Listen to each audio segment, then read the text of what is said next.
Good day to you, Gary Buffini from ARC Leadership Dynamics here. Welcome to week number 7 of our leadership series. Again, appreciate you taking the time to join us.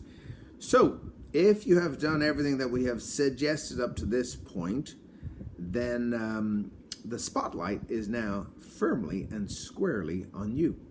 So don't mess it up. Last week we had suggested to you that you have your feedback meeting with your team. At that meeting, you gathered feedback in terms of what's working well. You also gathered feedback on the biggest challenges, and you also got possible solutions from your team. You also, most importantly, asked them to vote on what are the things that are working best. You said, what are the top 3? The challenges, voted on the top 3, and solutions, voted on the top 3. Now, the next thing that you want to do is, number 1, is thank them for the feedback. You see, when they showed up at the feedback meeting, they had to do a little equation that you didn't have to do. They had to decide, is this safe or is this not? Is this going to hurt my career or is this not? If I say something that is disagreed with, is there going to be an argument? Am I going to be embarrassed? So they had to do all sorts of calculations. So number 1, as a group, thank them for the respect that they showed, for the honesty they showed. Thank them for the courage that they showed in terms of giving the feedback. And then also thank them for giving it in the spirit in which the team will get better as a result of it. Do that as a group, but then also do that individually. And I think one of the best things you can do is write a personal note to each person. Again, you can hone in on one person as being thanking them for being honest and how it helps us to grow the team. Another one, thank you for being courageous. Thank you for being respectful. Really important to do. And also in each one of those notes, make sure that you reinforce the whole idea that it was done in the spirit of helping the team get better. You're setting a cultural tone by doing this, by reinforcing these messages. And it also sets you up nicely for your next get together, because this is where the scrutiny is. The team is going to decide, what did you hear and what are you going to do about that feedback?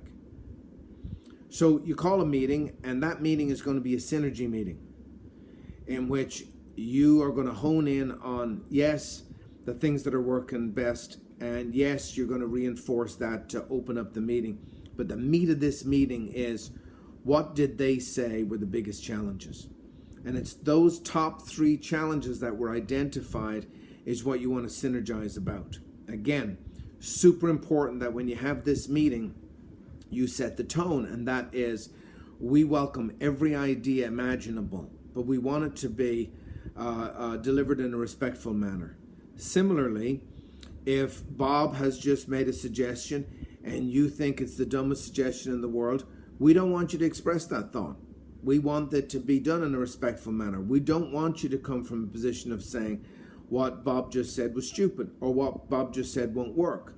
We don't want to know that editorial piece. We want to know what you think will work and why. And so we're honing in on the biggest challenges, the top 3 they've identified. By the way, by identifying the top 3, you don't have to identify some of the stuff that was suggested by other folks that they feel passionate about. The group itself voted, so you only have to deal with these.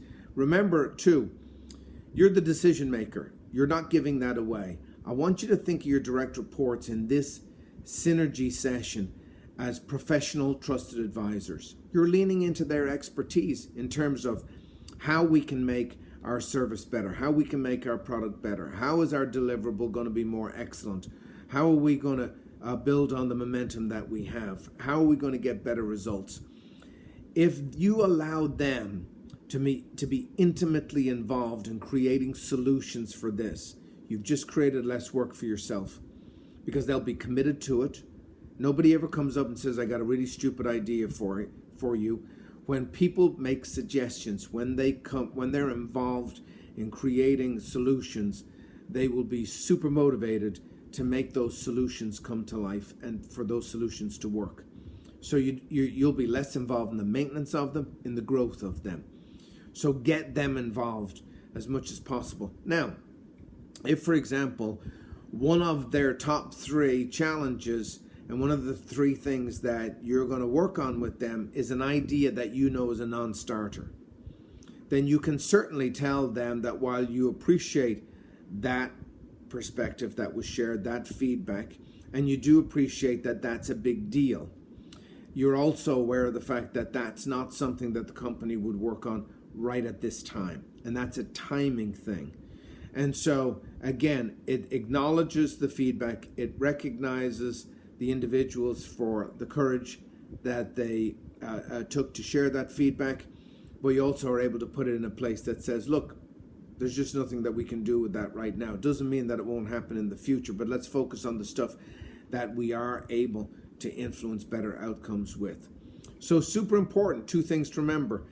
Thank the folks, thank your direct reports for giving you the great feedback and the manner in which it was done, and then sit them down and get involved in a synergy session in which you're driving your direct reports to be solution oriented. At the end of the day, no matter what the result of those synergy sessions are, you're going to be the decision maker, but your team needs to know that they were heard and that you are involving them in creating the solutions, and then also you let them know what those decisions are going to be. This will set you up for fantastic feedback in the future, but more importantly, this will set you up for them being a self-motivated group that are going to be totally committed towards driving excellence, driving results, driving momentum, and all of that is a great thing for you, your team, and the organization. Remember, if there's anybody that you know who you think would enjoy this leadership series, with their permission, please send us their contact information. We'll add them to the list of people who receive this. And also, if you know of anybody who you think will benefit from what we do at ARC, whether it be hiring leaders, whether it be working with individual leaders through our coaching, or whether it's the work we do through Team Dynamics, please feel free to reach out to us at gary@arcld.com, and I'll be happy to follow up with them and take great care of them. Until next week, bye for now.